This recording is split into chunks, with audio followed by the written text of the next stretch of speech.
on an all-new Dr. Phil. Once a devoted fan. He had over 1,000 photos of Brooke. Now a convicted stalker. She lied under oath. Brooke Shields made me out to look like a predator.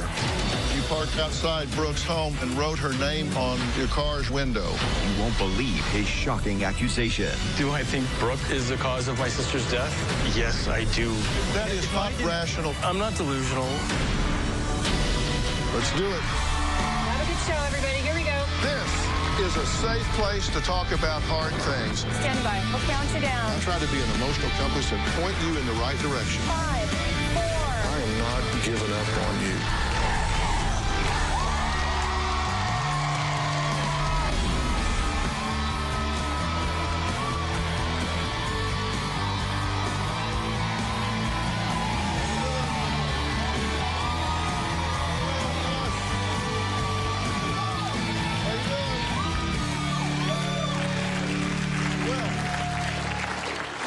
I'm sure that most of you have heard of Brooke Shields. She's an accomplished actress, Broadway star, and model.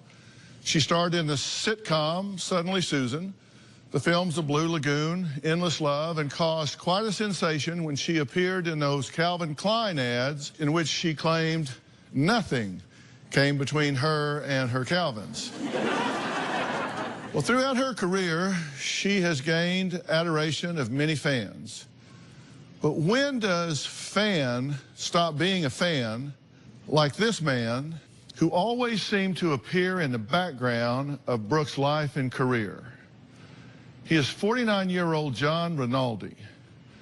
Now, according to Brooke, he has stalked and harassed the star for over a decade, leaving the actress reportedly feeling not only violated, but also terrified for herself and her children. Now, John Rinaldi's fixation goes way back to when he was just 12 years old. I remember seeing those Calvin Klein commercials with Brooke Shields in the 1980s. My feelings for Brooke were typical of any kid with a crush. Just an escape.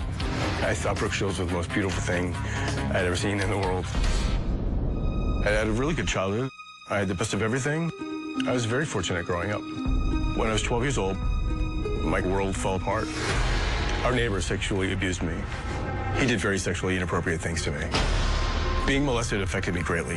I was there from everybody, my friends and my family. I threw myself into TV shows and movies. I joined Brooke's fan club. I wrote a letter, and I had a response. And I wrote more letters, and I would always get a response, always with a message of encouragement. Some of the letters, I did explain some of the abuse that I was going through. It was the only outlet I really had. And one night the phone rang, and it was Brooke Shields' mom, Terry Shields. Brooke Shields' mom called my dad and said that there was a problem with my neighbor.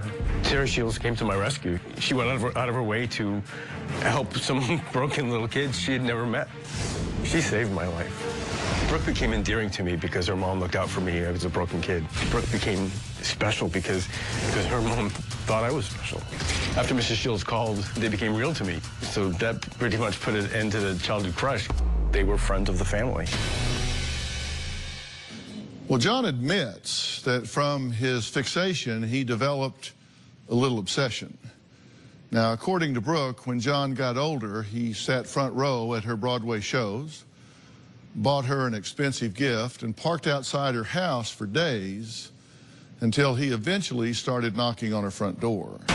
As an adult, I've had a few interactions with Brooke Shields. In the early 2000s, I saw Brooke Shields in Chicago, the Addams Family, and Cabaret. I went to about 4 or 5 of her shows in like a 15, 20-year span. Like a lot of fans, I would wait at the stage door, and yeah, I did wait a couple times to say hello and to greet Brooke. In one of her performances, I did bring flowers, and I threw them on stage. Brooke even took one of the flowers out and threw it back at me. After Brooke had her little girl, I sent Brooke a really nice gift, a beautiful keepsake box. I bought it in London. It cost me $1,000. That's what you do. You come bearing gifts. Good gesture, goodwill. After the Broadway show Chicago, I saw her husband, and I introduced myself as somebody who had sent the baby gift. And he goes, "Oh, you're the one. Oh, thank you so much. You have to meet Brooke." And he whisked me across the room, and said, Brooke, this is John. John's the one who sent you the baby gift. She goes, first of all, you spent too much money, and second of all, I'm not sharing it. And that she was going to keep it lovingly in her bedroom on her bureau. I joked with Mr. Henchy, punched him in the shoulder, and said, take good care of Brooke. She's very special to us. Brooke Shields moved to my neighborhood roughly about 4 years ago. She was like 2 blocks from me. One of the first times I ran into Brooke, when I saw her in my neighborhood, I said hello, and I was told it was inappropriate. After Brooke was rude in the neighborhood, I ran into her husband. I said, hey, Mr. Henchy, Brooke has been a little rude. And he goes, oh, no, don't worry about it. Brooke's very overprotective. She's very private. I went on a social media platform. I made a comment on her behavior. I said, here, welcome to the neighborhood. We in the neighborhood, we don't see celebrity as celebrity. We see our neighbors, and we're very neighborly. A few years ago, I went to one Q&A event of Brooke's when she released a book, and I asked a question. One time, walking home, I passed by her house, and her children out front selling lemonade. I stopped, I bought a cup, made a comment to the nanny. I never once spoke to her children. I never once targeted her children. It's just crazy. A few years ago, in searching the neighborhood for a parking spot, I did actually park in front of her house. I wrote her name on my back windshield because I was being playful. The police told me not to walk down her street. It's been my neighborhood for 20 years. It wasn't intentional. This is all innocent. Well, fast forward to early 2016, and John's fascination with the star culminated in his arrest. And in June of this year, a judge found him guilty, and he was convicted of harassing and stalking the actress. Brooke filed a criminal complaint against me. I was charged with 2 counts of stalking and 2 counts of harassment. The claim stated that I parked in front of her house because I wanted her attention. The claim also stated that I sat in the front row of 10, 12 of her Broadway shows. Absolutely not true. I went to about 4 or 5 of her shows. The claim also stated that I tried to give her flowers backstage. Not true. The claim also says that I stopped by her house to follow up on the Sandy Hook memorial items that I had sent. But I also had permission to do that. The police told me not to walk down her street. It's been my neighborhood for 20 years. It wasn't intentional. Actress Brooke Shields takes a stand against her alleged stalker. I felt fear, Shields told the court. Shields describing Rinaldi's eyes bugging out. Thank you, I'll make it. In court, Brooke was a little abrasive, short-tempered. Brooke had always been like this endearing person to me. Brooke made me out to look like a predator. At that point, I was just sickened by her. I was convicted of stalking and harassing Brooke Shields. I feel Brooke lied to the police and to the court to convict me of stalking. The sentence was 60 days, and I ended up spending 28 days in Rikers. I'm 100% innocent. I did not ever stalk, harass Brooke Shields. I've done nothing to even cross the line. I'm being painted to look like a monster. I would never admit to being a predator. I'd rather die first. All I want to do is clear my name. In a shocking twist to this story, and in his first ever television interview, John claims that he is the victim, that he is 100% innocent, and that he is, and these are his words, no creepy creepster. Now, I want to tell you, I take this topic very seriously. I know what it's like to need to protect my family. I've had my own stalkers. I have some stalkers right now. I have people whose pictures are on the gates here at Paramount that are barred from being on this lot. They're barred from being in this audience. We have security at our home. We've had people that have intruded on our family space. When somebody starts to cross the line with my wife, my children, my grandchildren, I'm the last guy you want to deal with in that regard. I take this very, very seriously. Now, I've gone through all of the evidence in this case, and if there is any way to turn the lights on inside of this man, that's what I want to do today. I'm hoping to reach him. Now, I don't know whether I'm going to be able to or not, but that's my goal today. That's why he's here. He says he wants to come clear his name. My goal is to give this guy a wake-up call so he can close this chapter and move on with his life. It's time to meet John Rinaldi. she just thought that all my efforts were essentially about her, a ruse to get her attention. If you didn't do anything, how did you wind up in Rikers? And later, the discovery documents say that he admitted sending more than 20 letters and had over 1,000 photos of Brooke. He told us that you had 5 or 6 pictures and that you only wrote 12 letters. Tomorrow on an all-new Dr. Phil. Her family believes she's an unfit mother. They're threatening to take my children from me if I don't come on the show. Her boyfriend is homeless. He's sleeping in my sister's car. In your driveway? Yeah. What, do you just walk by him when you leave the house? My mom and my sister gang up on me. You want them to butt out? Yes. You're not taking care of your kids. Because I work 50 hours a week. How many kids have you raised? Of my own, none. Of yours, too. That's tomorrow.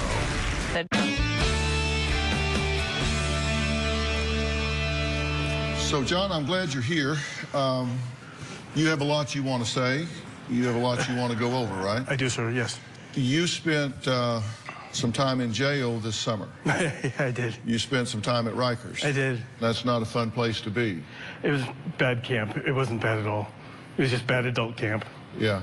But so, if you didn't do anything, how did you wind up in Rikers? no good deed, just trying to do the right thing. I took a stand against the gun school violence, embedded myself into Newtown. A town official introduced me to one of the families. When the memorial came down, everything was going to be destroyed. And we thought that there had been already too much loss at that point. So okay, well, you're talking about Sandy Hook and the shooting there. Yes, sir. But you wound up in jail about Brooke Shields. So to fast forward and connect this all up, your idea was to collect a lot of the stuffed animals that were at the memorial in Sandy Hook, and you were going to adopt those out to celebrities right. that were going to keep these stuffed animals for a period of time and then redistribute them later on in some way, which I'm not sure I understand how all that would work. But in one of your ideas was that Brooke was going to be one of the people you would approach to do this. Right. So how did that go from you winding up in court and getting charged, accused, and convicted of harassment and stalking? I saw her nanny. I got permission to drop yes, sir. some of these off? Yes, sir. And so you did? I did. All right, what happened then? She viewed them as toys, and she questioned the legitimacy behind the efforts with Newtown and Sandy Hook. And so she just thought that all my efforts, you know, the 18 days that I ended up standing in Newtown were essentially about her. They made everything that I was doing about her, and all my being vocal about stopping gun school violence was about a ruse to get her attention. Somehow, that's what it was all about. Okay, and you say you sent a box with a professional form letter and all explaining what all this was about. Very specifically. And it wasn't clearly. Just to Brooke, there were others involved. Right, there were. But they personalized this, or Brooke personalized this and took offense to it. Exactly. And listen, I'm trying to keep you on point and not go down rabbit trails here, because I want to have you give you a chance to talk about the important things that led to you being incarcerated. I'm trying to help you here. Of course, I'll stay focused. I've lived in the same cities as she has for like 28 years. The only time I've run into her was when she moved 2 blocks next to me. Right. I was at the coffee shop doing some work. Somehow I was outside and she'd walk by me. And so I casually mentioned, hey, you know, I parked up on your street. I hope you don't mind. It's a great parking spot. Took me 45 minutes to get it. Let me know if you'd like it. Well, she just quickly brushed by me, went home fine. This was after the stuffed animals? This is after the stuffed animals. Okay. Had you already been told that the stuffed animals was an offensive? No, I was only told it was an offensive when she called them toys in court. Okay. So that was offensive, you later found out. Then she brushed by you then on the street. Right. And so you knew something was wrong then. Honestly, I didn't take time to even think twice about it. Really? Okay, but so fast forward, you wound up getting charged in court. Right. And the charges that you had in court were 2 counts of stalking in the 4th degree. Right. 1 count of harassment in the 1st degree, 1 count of harassment in the 2nd degree. Right. And this basically means the defendant intentionally and for no legitimate purpose engaged in a course of conduct directed at a specific person and knew and reasonably should have known that such conduct was likely to cause reasonable fear or material harm to the physical health, safety, and property of such person. Such conduct consisted of following, telephoning, and initiating communication and contact with such person, and the defendant was previously clearly informed to cease the conduct. The defendant intentionally and repeatedly harassed another person by following such person in or about a public place. So that's their definition Right. of the things that you essentially were convicted of. Convicted of, yes. Okay, now that's a big leap from what you're describing. John says he was nothing but friendly to actress Brooke Shields, but she claimed in court that John had gone beyond being a person that followed her career. We're going to find out more of what the actress and her attorney said and give John an opportunity to explain his point of view when we come back.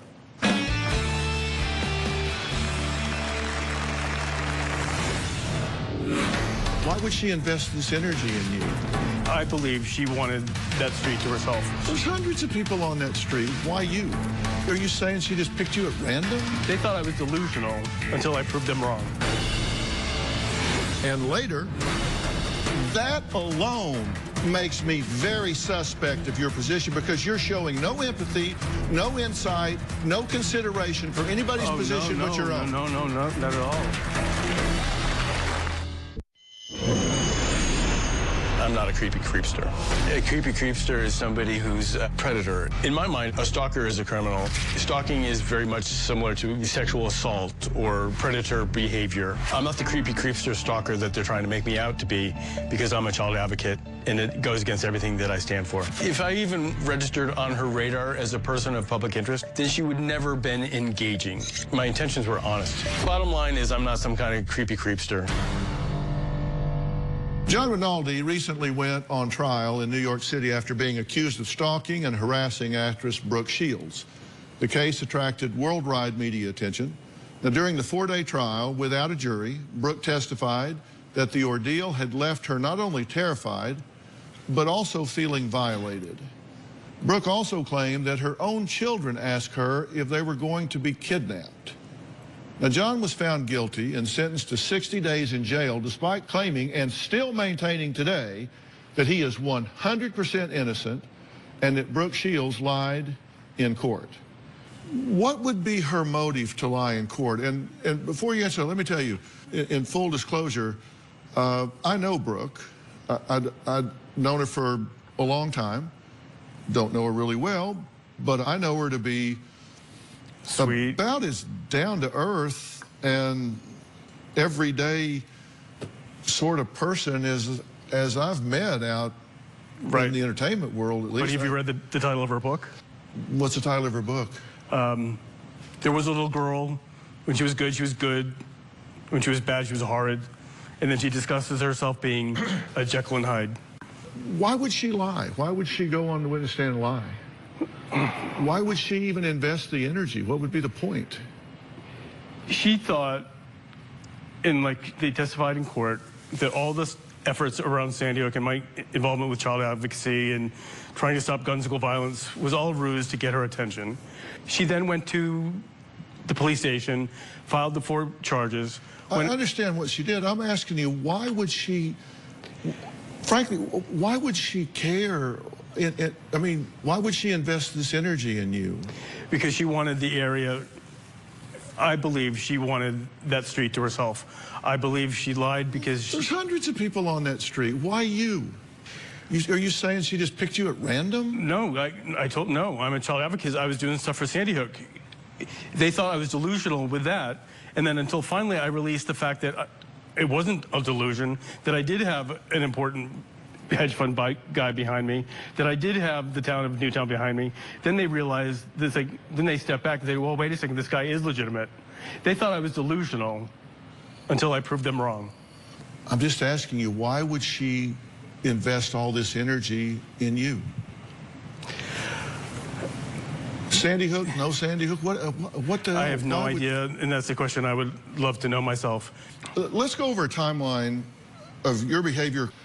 From age 12 to 17, you say you had a crush on Brooke, and you fixated on her to help cope with being sexually molested. You admit that this is right. This was a difficult time in your life, and you focused on her, and you had a crush on her at that point. Well, yeah, I wouldn't say 17. It was more like towards 15 or 16, however old I was when her mother called our house. Okay. When she became real, then obviously the crush stopped because it was inappropriate. Well, okay, I would change that, but I'm not that tall. No. Okay. Now, this is 79 to 84. Then the discovery documents say that Brooke received a letter from John expressing admiration and love. In the letter, he admitted sending more than 20 letters and said he had over 1,000 photos and magazine pictures of Brooke. Right. So is that true? I don't remember how many, but yeah, I was pretty... Well, 1,000's a lot. Yeah. So was it 900, 800?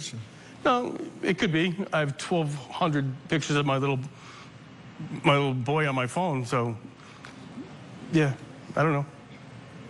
Give me your estimate. I was a stupid kid. That was my only little escape. I don't know what I collected at the time. So maybe it was 1,000. You didn't dispute that in court. Yeah, but it was whatever it was. Because what you told us when we talked to you is that you had 5 or 6 pictures and that you only wrote 12 letters. If I said anything, I would have admitted to not knowing the precise amount. 12 letters, 20 letters. I know. I think the relevant part was this is 83. So this all ended when Mrs. Shields called the house. No. We're not talking about when he called the house. We're talking about in 1983. I can't go back that far. Well, you did when we talked to you because you said 5 or 6 pictures. But up here, we're talking about 1,020 letters. I'm just saying. Well, having 1,000 pictures in a box is different than a few pictures up on the wall. You reportedly stopped by police in your father's stolen car on the way to see Brooke with a Colt .357 revolver and a box of ammunition. And later, do I blame Brooke Shields for my sister's death? Emphatically, yes. It damn sure isn't Brooke Shields' fault.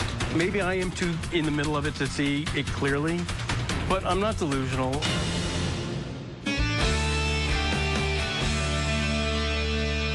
All right, 84. According to Discovery, you reportedly stopped by police in your father's stolen car on the way to see Brooke with a Colt .357 revolver and a box of ammunition. See, that's complete fabrication. And if that was the truth, then they would have been able to provide a police report. That never happened? Not at all.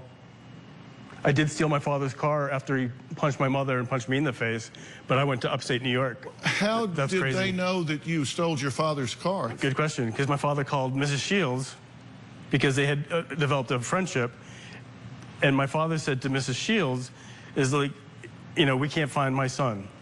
Well, why would they call Mrs. Shields? My dad thought maybe I was going to Princeton or something. Why would he think that?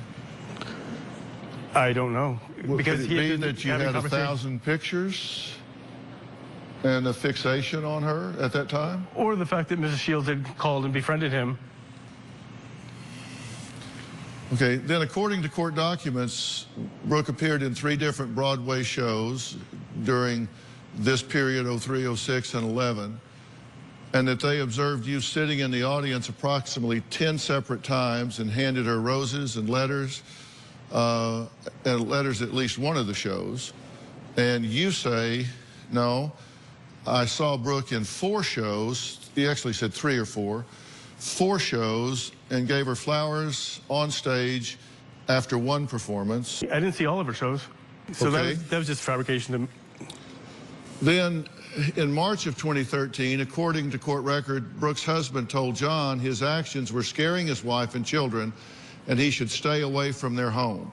This is on March 4th, 2013. Right. Now, do you remember that? Well, in discovery, like I said, it reads an entirely different way. I did have a conversation with Mr. Henchy. It had nothing. He never once said I was scaring her. He never once said stay away from her home. That was when they went through and they took snippets and pieces of social media and things that I had said in like a letter to her agent or publicist, and they recreated the past. So your position on this Chris lied. Was you deny any such conversation happened with Brooke's husband. According to court records, they say you attempted to hand her something on the street for her daughter. You say that you attempted to give Brooke a silver heart-shaped picture frame containing a picture of her aged 2.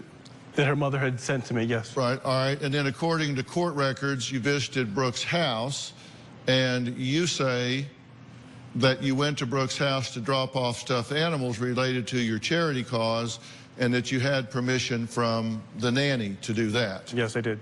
Then May of 15, according to court records, police saw you outside Brooke's home on the way to Starbucks and told you that you were scaring Brooke not to contact her and stay away from her and her children.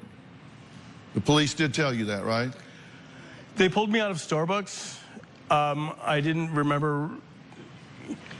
They proceeded to ramble a bunch of things. I didn't hold any legitimacy to it because I viewed it as harassment and because there was no truth to it. Your response to that was that you walked past Brooke's house on the way to Starbucks, no recollection of being told to stay away from her or her children by the police. Right. But you do recall them pulling you out of Starbucks. I'm not saying that it warranted, I'm just saying it happened. Yeah, but not the way it's being perceived or presented.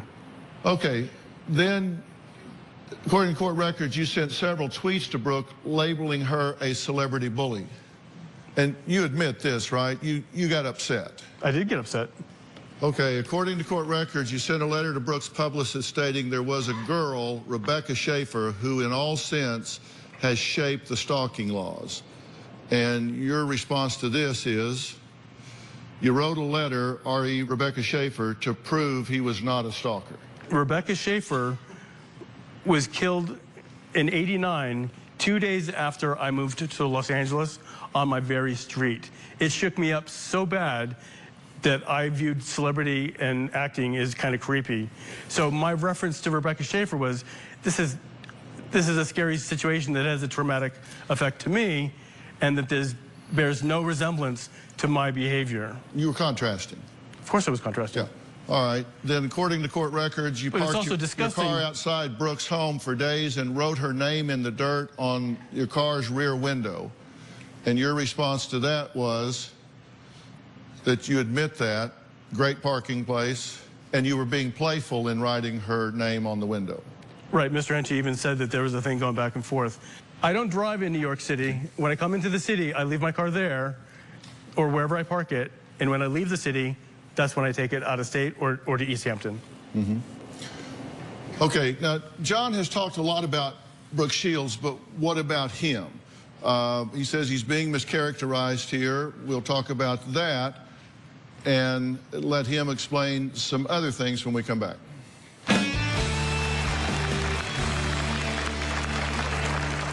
Tomorrow on an all-new Dr. Phil. Her family believes she's an unfit mother. They're threatening to take my children from me if I don't come on the show. Her boyfriend is homeless. She's sleeping in my sister's car. In your driveway? Yeah. What, do you just walk by him when you leave the house? My mom and my sister gang up on me. You want them to butt out? Yes. You're not taking care of your kids. Because I work 50 hours a week. How many kids have you raised? Of my own, none. Of yours, too. That's tomorrow. I know a lot of celebrities. Living in LA and New York, I know a lot of important people that are doing a lot of important things. I went to dinner with Madonna and Carlos. Go into the coffee shop and you bump into Jake Gyllenhaal. I knew Stanley Tucci from my gym in LA. I worked out with Hugh Jackman at my gym in New York. For me to stalk Brooke Shields is just stupid. Living where I live, in the work that I do, and the places I go to, I've been around the inner circles for 20, 30 years. So for Brooke to think that I'm stalking her is really kind of ludicrous. Now, from Madonna to Hugh Jackman, John claims to have dined with or met many famous celebrities, so he says he cannot understand why he was convicted of and jailed for stalking and harassing movie star Brooke Shields. When you look at the timeline of events that we've just been through, and we take even your version, the most conservative version of the events that have gone by, this is not coincidence. Of course it is something that someone might consider to be intrusive, that someone keeps turning up, that someone keeps crowding into their space, someone keeps injecting to the point that they're getting uncomfortable. Why would you not want to avoid even the appearance of impropriety? Well, see, this is good. You just said, why did she target me, or why did she make such a fuss with me? Her perception is, like you said, I've lived in the same cities since '89 in LA, '95 in New York. The only time I've run into Brooke is maybe 3 times in public when she moves 2 blocks next to me. So there, you just answered your own question.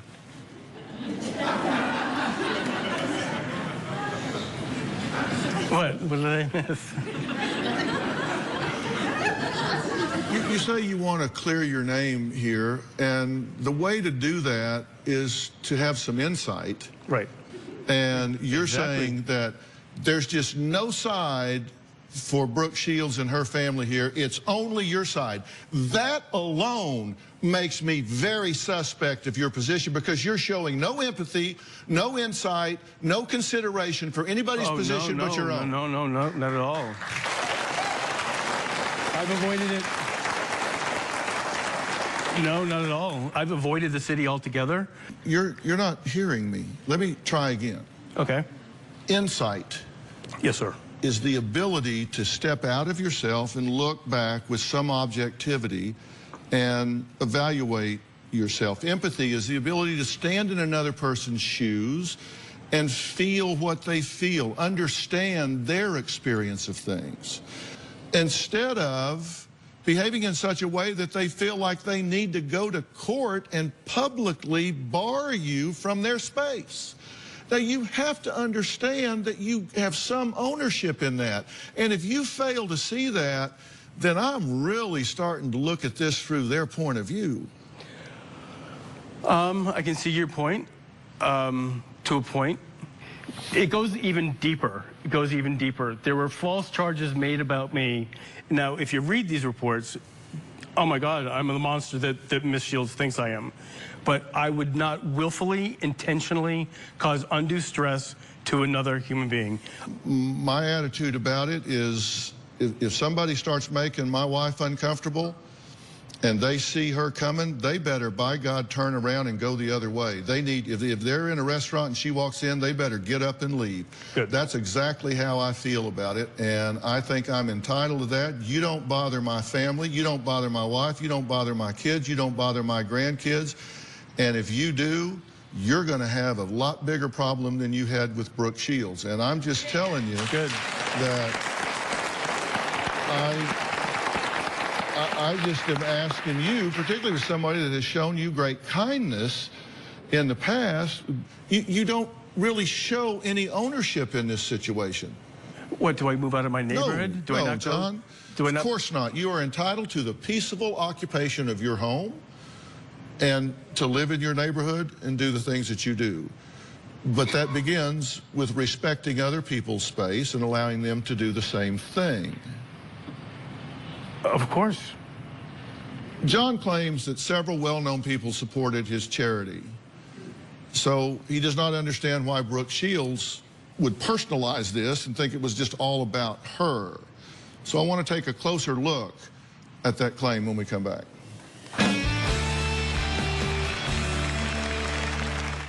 This show is almost over, and we're getting ready to start taping a new one. But something is missing. You. You're going to be in the Los Angeles area and you want to watch a live studio taping of the Dr. Phil Show. Go to drphil.com for free tickets or call 323-461-PHIL. To say I was destroyed by Brooke's false allegations is an understatement. My entire life has been destroyed. This has ruined my reputation. Sarah Jessica is not the same person she was to me. She's not as friendly as she was. I was a mortgage banker. Yeah, I lost my job because of this. My family has been destroyed because of this. My mother has been so upset about all these allegations. To have her son be locked up for something that he didn't do. A week after I got out of jail, my sister was found non-responsive. I think my sister drank herself to death worrying about me. Do I think Brooke is the cause of my sister's death? Well, yes, I do. Emphatically, had it not been for Brooke lying under oath and filing fake police charges, I would have been there when my sister needed me. By the way, I'm very sorry about your loss. Thank you. With your sister. That's horrible. Was just terrible. But when I see you on tape say, do I blame Brooke Shields for my sister's death? Emphatically, yes.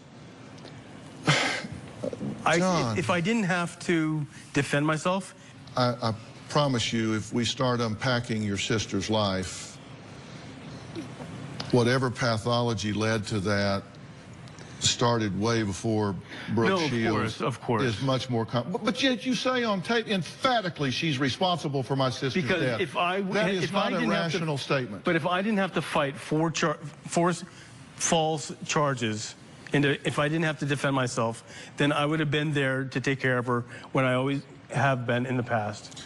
She lied under oath. You say you want to come here and clear your name. Behave in a rational way. Think in a rational way. To blame Brooke Shields for your sister's death, you shouldn't blame either one of you. Certainly not her. She was in a crisis situation. I wasn't able to go there. And I hate that for you, and I hate that for your sister, and I hate that for your family. But it damn sure isn't Brooke Shields' fault. I'm here because you're tough. I'm here because I respect you over the justice system.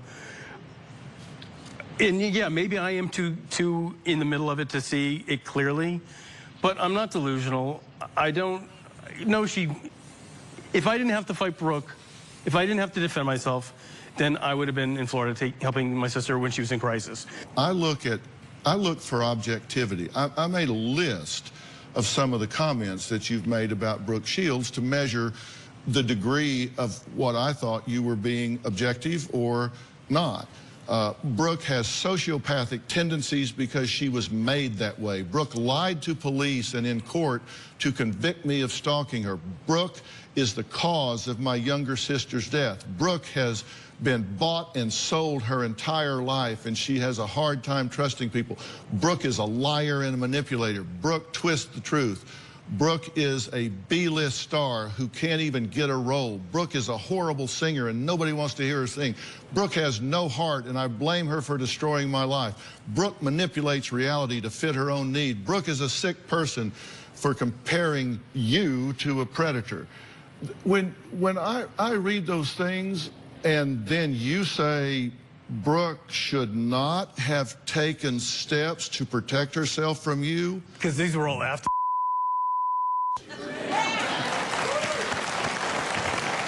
If you go to the timeline,